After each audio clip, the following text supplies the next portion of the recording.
प्रतिदिन हम भोजन करते हैं, प्रतिदिन हवा लेते हैं, प्रतिदिन कपड़ा पहनते हैं, प्रतिदिन घर में रहते हैं, प्रतिदिन शारीरिक सुख के लिए कुछ न कुछ करते रहते हैं। तो ये तो शारीरिक साधन जुटाने में दिन रात समय हमने लगाया, लेकिन इसी शरीर के अंदर में जो आत्मा रहते हैं, वह आत्मा की मुक्ति के लिए हमने क्या किया? प्रश्न ये खड़ा होता है। शरीर तो यहाँ का वस्तु है, वो तो यही छूट जाएगा। शरीर में जो रहने वाला आत्मा है, वो जो निकल के जला जाता है, तो वह किस जोनी में जाएगा, इसका साधन अभी से ही करना चाहिए, नहीं तो वही आत्मा भटक जाता है। कुछ लोग कहते हैं मरने के बाद तिल्हान, सतलान, नौके, श्राद्ध, बरखी, संपिंडन, ये सब जो है ये सारे भ्रम है, झूठा नहीं। गुरुवर कबीर कहते हैं, वैज्ञानिक तर्क कहते हैं कि ये तो महा झूठा है। शरीर से जब आत्मा निकलता है तो कोई क्रिया कर्म करने से आत्मा को ठोर ठिकान नहीं मिलता है। आत्मा को ठोर ठिकान उनके अपने ही कर्मों से मिलता है। दिन रात हम चोरी करते हैं, दिन रात हम बेविचार करते हैं, दिन रात हम झूठ बोलते हैं, दिन रात हम नशा खाते हैं, दिन रात हम बलात्कार करते हैं, दिन रात दूसरों की धन संपत्ति ठगते हैं, लूटते हैं। क्या मरने के बाद मुक्ति मिल जाएगी? नहीं, वही आत्मा भटकता है, क्योंकि वह जिंदे जी बुरा काम किया है और मरने के बाद भी वह भटकते रहता है। गुरुवर कबीर कहते हैं कि जो शरीर में रहते हुए साधन कर लिया, शरीर में रहते हुए ध्यान कर लिया, वह आत्मा शांत हो गया, वह स्थिर हो गया और मरने के बाद भी वह अपने स्वरूप में लीन हो जाता है, वह परमात्म स्थिति में लीन हो जाता है और वह आत्मा जो है शांत स्वरूप हो जाता है। फिर वह विश्राम पा जाता है। आज देखिए, आपके दरवाजे पर कोई कुत्ता है, वो रखवाला बन जाता है आपका। आप एक रोटी देते हैं, आधा रोटी देते हैं, तो एक रोटी आध रोटी में कुत्ता आपके दरवाजे का रखवाला बन जाता है। लेकिन अनुमान ये कीजिए कि इस गांव में हजारों कुत्ता है, वो आपके दरवाजे पर नहीं आता है, लेकिन वही कुत्ता आपके दरवाजे पर क्यों आया? क्योंकि जरूर वह आपके परिवार से संबंधित है, इसलिए आपके प्रति उनको मोह है, इसलिए वो रखवाला करने के लिए आया है। तो वो कुत्ता जोनी में चला गया, आपका रोटी भी खाता है और उसको मौका मिला तो पैखाना भी खाना शुरू कर देता है।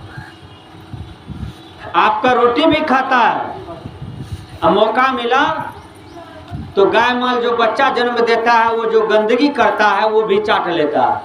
विचार कीजिएगा, वो भी खा लेता है। तो कुत्ता कितना गिरा हुआ चीज खाता है। आपके थाली में कोई 56 प्रकार की भोजन दे दे और उसमें विष्ठा रख दे, क्या आप खाएंगे? आपको पसंद होगा खाना? नहीं होगा। क्यों?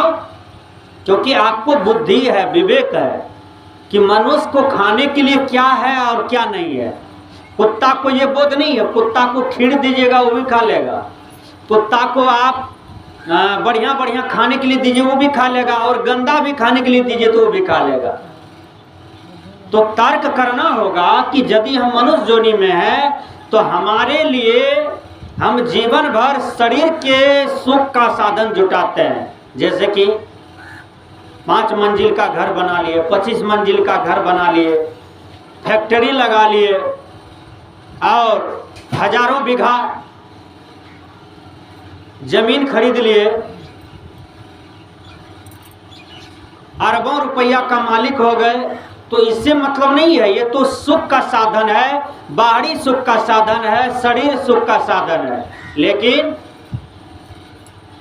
आत्मा का विश्राम के लिए, आत्मा की ठोर ठिकान के लिए हमने भजन नहीं किया, तो विचारक सुकरात कहते हैं समझो वह जीवन में कुछ भी नहीं किया। जिसने भजन नहीं किया समझो वह कुछ भी नहीं किया। भजन की प्रधानता है। सदगुरु कबीर कहते हैं मन की तरंग मार लो बस हो गया भजन, आदत बुरी सुधार लो बस हो गया भजन। ये जीव को 3 चोर नचाता है। वह चोर क्या है? काम, क्रोध, लोभ। काम का मतलब होता है जीवन भर काम के प्रति चिंतन, काम विकार। कई प्रकार के काम विकार होते हैं। काम विकार की भोग के लिए रात दिन चिंतन करना और उसमें लीन रहना। काम वासना से, काम विकार से साधक साधिका को मुक्त होना चाहिए। जहां काम रहता है वहां राम नहीं रहता है, जहां काम होगा वहां क्रोध भी आता है। भगवान कृष्ण गीता में कहते हैं हे कृष्ण, हे अर्जुन, जो साधक काम के वशीभूत है वह क्रोध के वशीभूत भी हो जाता है।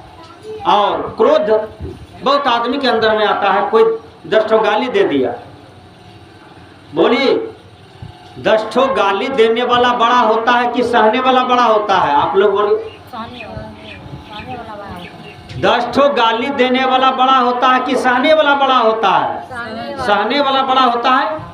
और 10 ठो गाली देने वाला आदमी वह कभी बड़ा नहीं होता है। वो समाज का पतित आदमी है, वो गिरा हुआ लोग होता है जो दिन रात लोगों को गाली देता है, परिवार में गाली बकता है, दिन रात मुंह से गंदे शब्द को बोलता है, कभी बढ़िया बात नहीं बोलते हैं, कभी बढ़िया बात नहीं करते हैं।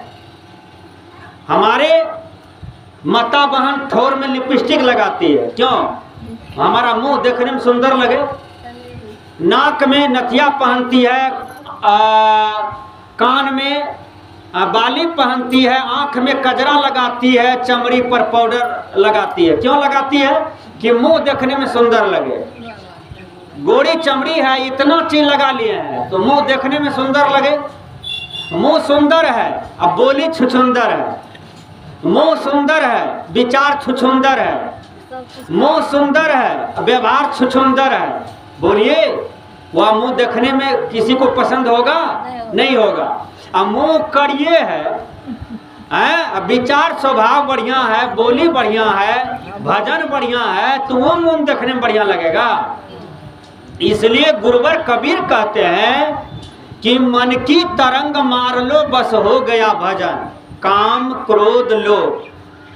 क्रोध आदमी के अंदर में जब आता है तो वह क्रोध को दमन करना चाहिए, क्रोध को पीना चाहिए। कोई 10 ठो गाली दिया तो अच्छी बात है, कोई गंदी बात बोल रहा है तो अच्छी बात है। सबको परमात्मा पर, सबको गुरु पर सौंप देना चाहिए। हालांकि उनसे उलझना नहीं चाहिए, क्योंकि गंदी बात करने वाला, गंदा कर्म करने वाला दुनिया में गिरा हुआ लोग होता है, वह बड़ा नहीं होता है। चाहे वह कोई भी जात का क्यों नहीं हो, कोई भी घर का लोग क्यों ना हो।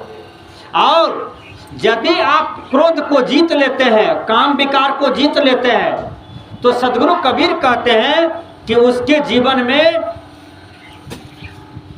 लोभ विकार भी नहीं आ सकता है। लोभ का मतलब क्या होता है?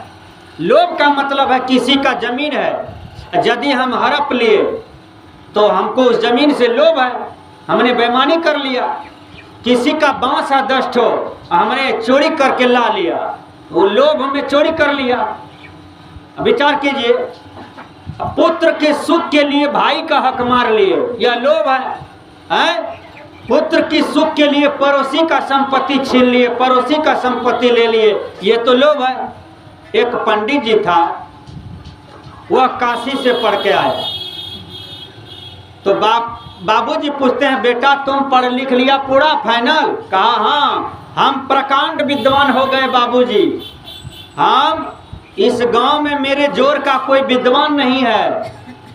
तो उसके बाबूजी प्रश्न किया कि जब तुम काशी में पढ़ा है, बहुत दिनों तक पढ़ा है, तुमको बहुत बड़ी डिग्री मिल गई, तू तो सब चीज जानता होगा। कहाँ बाबूजी, हम सब चीज जानते हैं, हमको आप जो पूछिएगा हम उनको जवाब दे सकते हैं। कहा ठीक है बोलो। पाप का बाप कौन होता है? कहा बाबूजी 10 मिनट सोचने दीजिए। वह नहीं जवाब दे पाया, तब लाया पोथड़ी, बड़ा बड़ा किताब लाया, उसमें भी ढूंढा, नहीं मिला। बाबूजी ने कहा कि तुम प्रकांड विद्वान, बहुत बड़ा विद्वान अभी नहीं हुआ है, फिर से काशी जाओ, फिर पढ़ के आना। तो काशी जा रहा था, जाते जाते भूखले प्यासले, जाते जाते जाते एक वेश्या की नगरी में जाता है और उसको प्यास लगा था बहुत जोर। उसका साथी भी था साथ में, तो साथी से पूछता है प्यास हमको लगी है। कहा वहां देखिए ट्यूबवेल है। और उसी ट्यूबवेल के बगल में घर था, वहां पर वेश्या सर धज करके बैठल थी कुर्सी पर। ट्यूबवेल में जाकर के वो पंडित जी पानी पी लिया। तो साथी उस वेश्या से प्रश्न करता है कि ऐ जी ये कौन सी गांव है? तो वो वेश्या कहती है कि ये वेश्या नगर है। कहा अरे पंडित जी अब क्या होगा, अब तो वेश्या की ट्यूबवेल का पानी पी लिए हैं, अब तो पाप लग गया अपने लोगों को, हैं? अब क्या होगा?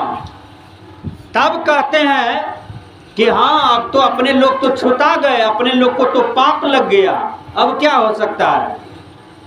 कहा ठीक है। वेश्या सब बात सुन रहा था दोनों का।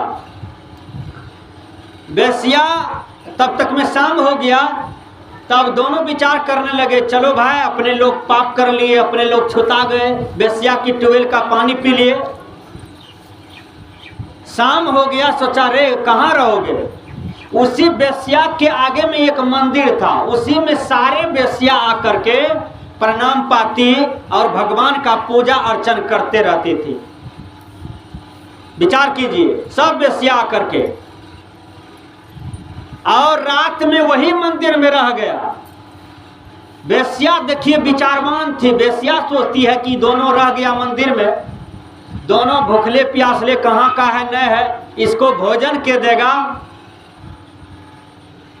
वेश्या कुर्सी छोड़ दिया और मंदिर में आई। कहा दोनों पंडित जी से निवेदन है ये अक्षत लीजिए, शाम में हमारे यहाँ भोजन करें।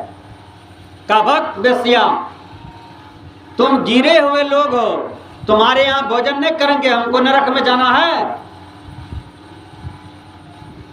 दोनों दोस्त बात करते थे, रे बाबूजी तो ऐसा प्रश्न कर दिया है, नहीं तो घरे में हम लोग अभी बड़का सर्विस करते। बाबूजी जैसा प्रश्न किया कि फिर से काशी आना पड़ा है, तब नहीं इतना बड़ा दुख को झेल रहे हैं। वेश्या कहती है बोलिए पंडित जी आपका प्रश्न क्या है, हो सकता है जवाब कहीं हम दे दें। कहा हमारे बाबूजी पूछा पाप का बाप कौन है। वेश्या जोर जोर से ठहाका मारने लगी और हंसने लगी। वेश्या कहती है मूर्ख पंडित, तू इतना बात भी नहीं जानता है कि पाप का बाप कौन है? कहा ठीक है, हम यह प्रश्न का उत्तर दे देंगे, लेकिन पहले हमारा दल को स्वीकार कीजिए, तब हम जवाब दे देंगे। काशी में भी कोई जवाब नहीं देगा आपको, चले जाइए आप अपने गुरु के पास भी, वो भी जवाब नहीं देगा। इस प्रश्न का उत्तर हम जानते हैं और कोई नहीं जानता है। तब वेश्या का दल स्वीकार किया, दोनों दल ले लिया। वेश्या भोजन बनाई। वेश्या सोची कि पंडित को भोजन कराएंगे तो दक्षिणा देना होगा।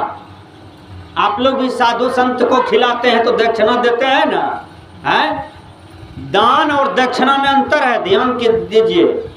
दान का मतलब है कि आपने गौ दान कर दिया महात्मा के दरवाजे पर, वो दान हो गया।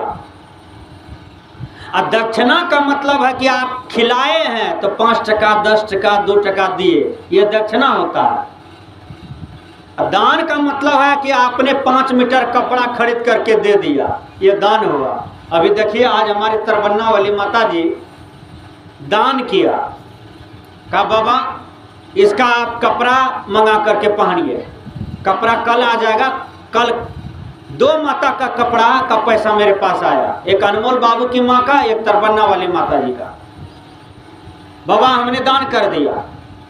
तो दान करने वाला का ये अपना अपना सीढ़ी है, अपना अपना नियम है। जिसका इच्छा है वो करते हैं, जिसको पूर्ति है उसको वो करते हैं, जिसको नहीं है नहीं करते हैं। या जिसको 1 टका का सामर्थ्य है वो करते हैं, जिसको 1 लाख की सामर्थ्य है वो करते हैं। अपना अपना कर्म है। लेकिन ख्याल कीजिए कि दान कभी भी व्यर्थ नहीं जाता है।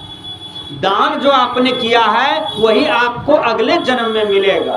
वो आप अपना बैलेंस कर रहे हैं, वो हमारे पास आप एक माध्यम आपने हमको बनाया है। हाँ, दान लेकिन गलत जगह पर नहीं होना चाहिए। अब दान कर दिया, कोई दारू पी लिया वही पैसा का, शराब पी लिया, मांस खरीद लिया है, गलत गलत काम में लगा दिया, तो फिर आपका दान देना गड़बड़ा जाएगा। बेस्या भोजन बनाई, स्नान किया, चप्पल खोल दिया, बढ़िया कपड़ा पहन करके भोजन बनाती है। दोनों आए भोजन में बैठे, एकदम 56 प्रकार का भोजन भर पेट खाया। बेस्या किया 2-2 जोड़ा धोती, 2-2 जोड़ा कुर्ता, 2-2 जोड़ा तोलिया, 8 आना भरी सोना, 551 रुपया दोनों पंडित जी के आगे में थाली ला करके रखा। देखिए, पंडित जी तो नाच करने लगा, वाह बेसिया वाह, 56 प्रकार की भोजन भी कराया है, इतना धन दौलत दान भी कर रही है, वाह बेसिया वाह। देखिए अब क्या हो गया, जैसे दोनों पंडित हाथ बढ़ाया लेने के लिए, दोनों थाली को छीन लिया बेसिया, छीन करके घर में रख दिया। दोनों का मुंह हो गया मिला जैसा। अब पंडित में पंडित बोलता है, रे बेसिया तो दान का थाली भी दे दिया, छीन के रख भी दिया। तब कह दोनों पंडित पूछते हैं, बेसिया तूने भोजन कराया, दक्षिणा दे रही थी, तो फिर थाली काहे रख दिया अंदर में? कहा पंडित जी यही तो पाप का बाप है, यही तो पाप का बाप है। दक्षिणा के लिए कितना आप उथल पुथल थे, कितना हंस रहे थे, कितना खुश थे। इसी को लोभ कहते हैं। जिस दिन ये लोभ को आप मार लीजिएगा उस दिन आपका भजन हो जाएगा। बोलिए श्री सद्गुरु देव की जय। पाप का बाप कौन है? तो बेसिया जवाब दिया कि पाप का बाप लोभ है। सजना, आज लोभ के चलते लोग भाई भाई को नहीं पहचानता है, भाई भाई का धन छीन लेता है, बाप बेटा में पहचान नहीं है वो भी गड़बड़ा जाता है, पड़ोसी पड़ोसी में पहचान नहीं है वो भी गड़बड़ा जाता है। विचार कीजिए, रिलेशन के लोग, कर कुटुंब के लोग वो भी पहचान में नहीं आता है लोभ के चलते। ये दुनिया में 3 विकार है, ये तीनों विकार में ही जीव पर करके आज अपने आप का विकास को रोक लेता है। वो क्या है? काम विकार, क्रोध विकार, लोभ विकार। ये 3 विकार को जो आदमी जीत लेता है वही आदमी के जीवन में सच्चा सुख और सच्ची शांति आती है। बस इन्हीं शब्दों के साथ देता हूँ विराम। श्री सद्गुरु देव की जय।